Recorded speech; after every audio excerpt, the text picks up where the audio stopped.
Hey guys, I hope you are well. So in this video, it will be part 2 of my how to prevent crypto theft and cybersecurity, the best cybersecurity practices you can practice in crypto. As you know, there are a countless number of scams out there and scammers who are all ruthless and unscrupulous, and they will stop at nothing to get your crypto. So in this video, I'm going to point out what they do. So the biggest one and the biggest threat is social media impersonators. So today I saw Elio Trades himself post, "I just got sent this. I have no Instagram. This is a scam. Some people, terrible people in the world to exploit people." Yes, it makes me want to vomit. It's unscrupulous what these scammers are doing, impersonating people. And I posted that. And here's the thing. Here's how you know who's real and who isn't. So with Elio Trades, he's got a blue check mark. However, if you do a search, just even do a search on that, Elio Trades, look at how many impersonators pop up. All of these are scammers. And the sad thing is that newbies are falling for this. They may either get a PM from one of these or might be added in a group or something, believing that it's actually the real person, only to find out that after they've lost their crypto, they've been scammed, and obviously that they were a, impersonator. So just be so super careful, guys. What you do is you check the spelling. Can you see how they've changed one letter in their name? There's one letter that's changed. And yeah, obviously the real person has a blue check mark. And as Elio said, he doesn't have an Instagram account. And if you go to Instagram, you'll find that there's heaps of impersonators on there too, pretending to be him. And they have like 30,000, 50,000 followers. I'll just get that up. As you can see here, this is an impersonator. And they happen to have 30k followers. It's ridiculous. So he's, what we have to do is report and block all these fake scammers. But I'm guessing by then the damage has already been done. I mean, he's even got the balls to write, "Be careful." So many people have fallen for this kind of thing. So yeah, be super careful. And not only do they have fake profiles on Instagram and Twitter, they also have them on Telegram, in Telegram groups, Telegram, Discord, Facebook. Okay, I've been subject to people pretending to be someone else on these platforms, getting in conversations with them even, and then even after a year finding out that they weren't who they said they were. So I am very, very weary now, super weary with who I even chat to in social media, because people can pose as someone and then not be that person. So yeah, thankfully I haven't lost any money because I trusted my gut and I believed that, you should always talk to someone on a video call just to verify if they're talking to you and asking them. The first thing to recognize it is if they ask you for money, then you get on a video call to verify they are who they say they are. Okay, so no one would be asking you for money if they're a well-known personality on social media. Like Elio would never DM you and ask you for money. So that's the first warning, you'd get.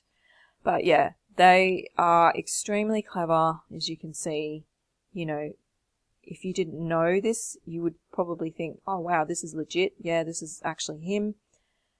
And then only to find out that he doesn't even have an Instagram account. So yeah, it's terrible. So that's the first thing, fake profiles. And so another one we have to be careful of. Yeah, so the first thing is just never answer any DMs from anyone you don't know. That's the first rule. Just anyone that DMs you, I never respond. unless I've been in a conversation with them in like a group chat and, you know, I've been talking to them for a while and know who they are. Yeah. And then my alarm bells go off if then they then ask me for money or investing or something, then yeah, they all go off, and obviously I'm not going to send someone I don't know any money. But yeah. Now, the next thing we have to be careful of are YouTube scams. YouTube scams have become the second most popular website, according to Alexa, for people falling for their scams. And what happens is that when there is like an ad playing, this is a very common thing on YouTube, is they actually pay for ads. Now, I don't know if I can find one at the moment if I open up YouTube, so I'll just explain it. They play an ad, like presenting, for example, one I saw recently was doing an interview with Elon Musk, and then you get led to a website where you can invest in his new project. Now, that looked really legit and really good, only then I did some research into it and found, yeah, Elon's not releasing that project. And it was obviously a scam, but it was so elaborate and, you know, the ad was just so believable that I'm sure many people are falling for that.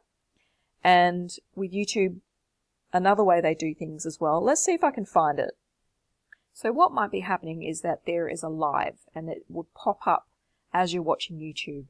And the live is something like, if you give us 3 ETH, for example, we'll give you back 10 ETH.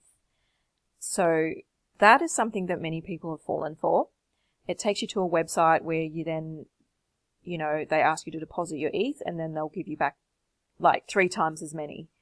So that is a common one on YouTube, as well as the adverts that lead you to websites asking you to invest in a coin or project by Elon Musk or something like that.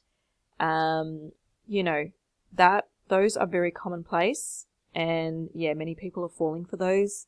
So just be so wary. Always check the website name. And if you enter any social media groups on Discord, on Telegram, triple check that the address, that if there's any link that's posted in those groups, have been posted by the admin, so that you don't click on a wrong website with like one word wrong, or one letter wrong rather. Yeah, and then you get led to a phishing website that's malicious and steals your information when you connect your wallet. So those are 2 other common ways that they scam you on YouTube. Okay, now let me think. What are the other ways? Yeah, YouTube influencers, I've actually heard. There are YouTube influencers that get paid to promote content on their channel. They get paid $30,000 to shill, and then they dump the bags on the masses. So that is something I heard of recently. Now, I am a YouTuber. However, I don't have a huge following.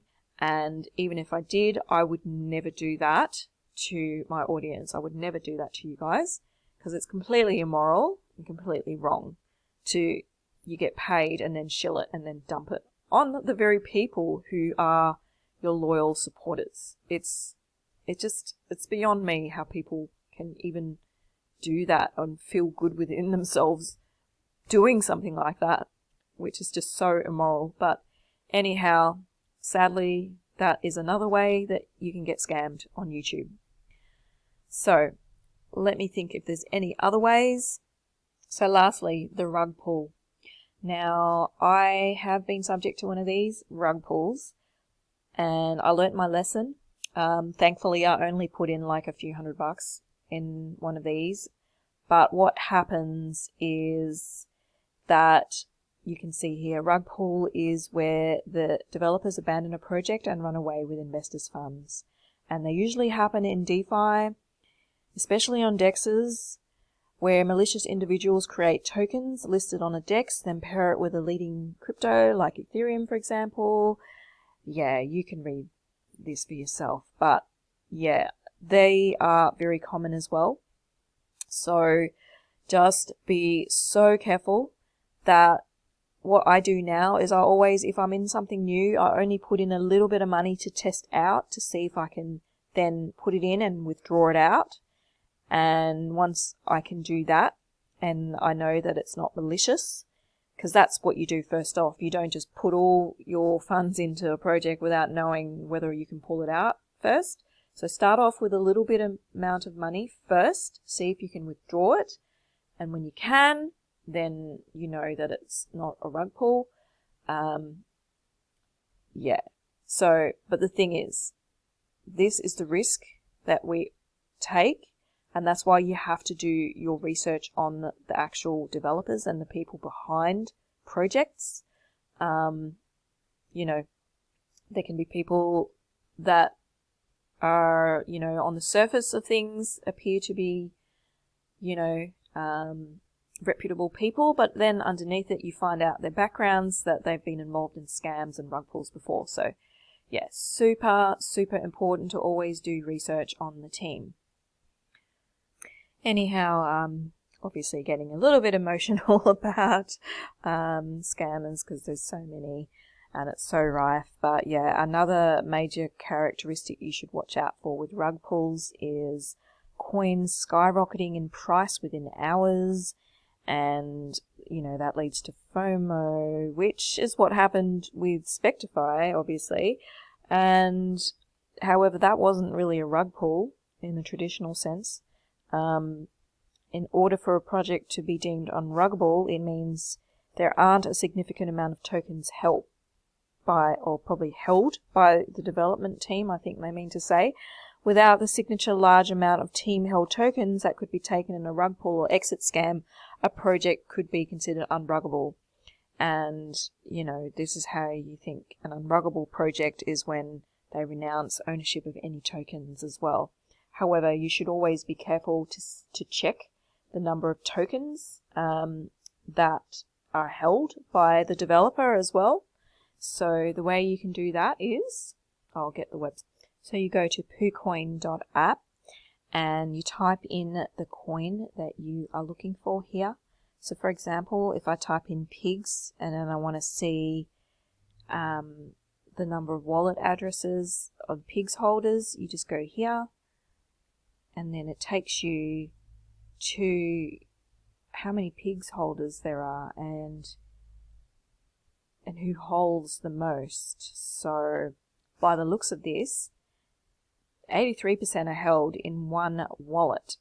So to me, I think that is with, you know, Forex Shark, I would say, but he is a trustworthy person because all his projects in the past have made everyone lots of money, and in this regard I am maybe a little bit wary that he has that much, but in this regard he can be trusted. However, in a case where you don't really know the developer and this sort of thing is something you can see on the token that one address holds a lot of them, then I would be very wary. So it's interesting. You can see the percentage of people that own pigs and how many they own. So there's obviously a second one. PancakeSwap owns that many. And then there's a null address that owns that many. And yeah, I wonder what happens when you click on these. Anyhow, you can further explore things like this for yourself, but that's what happened when I clicked on that address, that wallet address. Yeah, so I will just finish this video with just mentioning briefly that it's important to protect your VPN, and I highly recommend using NordVPN, who are currently having a sale. So at the moment you can get 2 years off with 70% off, which is an amazing offer, and I will put my link to sign up to that below. And please like and subscribe. Cheers and thank you for watching.